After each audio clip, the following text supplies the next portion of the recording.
হাত দিতে হবে। এজন্য আমরা আমাদের জায়গা থেকে প্রধান বিচারপতি হিসেবে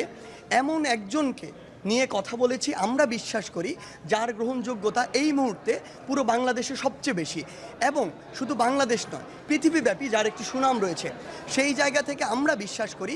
তার প্রতি পুরো দেশের মানুষ তাকিয়ে রয়েছে, কারণ বিচার বিভাগের প্রতি যে অনাস্থাটি তৈরি হয়েছে সেটি অবশ্যই ফিরে আনতে হবে। সেই জায়গা থেকে আমরা বিশ্বাস করি তিনি পুরো বাংলাদেশের মানুষের এই আস্থার প্রতিদানটি দিবেন, এবং পুরো বাংলাদেশে এই বিচার ব্যবস্থাটি আর কোনো রাজনৈতিক আদর্শের ভিত্তিতে নয়, আর কোনো দলাদলির ভিত্তিতে নয়, কিংবা আর কোনো মতাদর্শের ভিত্তিতে নয়, বরং যেটি সত্য, যেটি ন্যায়সঙ্গত এবং যেটি আইনগতভাবে ঠিক, সেটির ভিত্তিতে বাংলাদেশের বিচার ব্যবস্থা চলবে এবং পুরো বাংলাদেশের বিচার ব্যবস্থার উপরে বাংলাদেশের মানুষের আস্থা ফিরে আসবে। ধন্যবাদ। বিগত ফ্যাসিস্ট সরকারের যে প্রধান বিচারপতি ছিলেন এবং আপিল বিভাগের অন্যান্য বিচারপতি ছিলেন, তারা বিগত ফ্যাসিস্ট সরকারের এজেন্ডা বাস্তবায়ন করেছে, অর্থাৎ একটি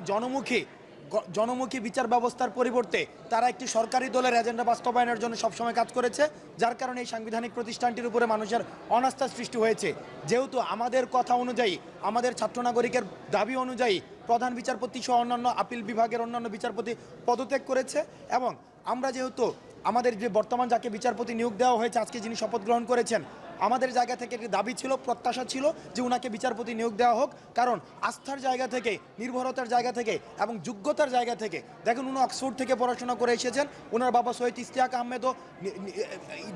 আমাদের যে মহান মুক্তিযুদ্ধ স্বাধীনতার যে অ্যাসপাইরেশনাল বা আমাদের যে অনুভূতিকে ধারণ করার উনি সারা জীবন ধারণ করেছে। সেই জায়গা থেকে আমরা মনে করেছি যে বর্তমান এই প্রজন্মকে যারা বিশ্বাস করতে পারবে, এই প্রজন্মকে যারা রিড করতে পারবে, এই প্রজন্মের চাওয়াকে এবং বিচার ব্যবস্থাকে যারা জনমুখী করতে পারবে, তাদের মধ্যে বর্তমান যিনি আজকে শপথ নিয়েছেন তিনি তার মধ্যে অন্যতম। আমাদের কথা অনুযায়ী, আমাদের দাবি অনুযায়ী, যেহেতু তাকে আজকে শপথ পাঠ করানো হয়েছে, প্রধান বিচারপতি হিসেবে নিয়োগ দেওয়া হয়েছে, ছাত্র নাগরিকের পক্ষ থেকে আমরা তাদেরকে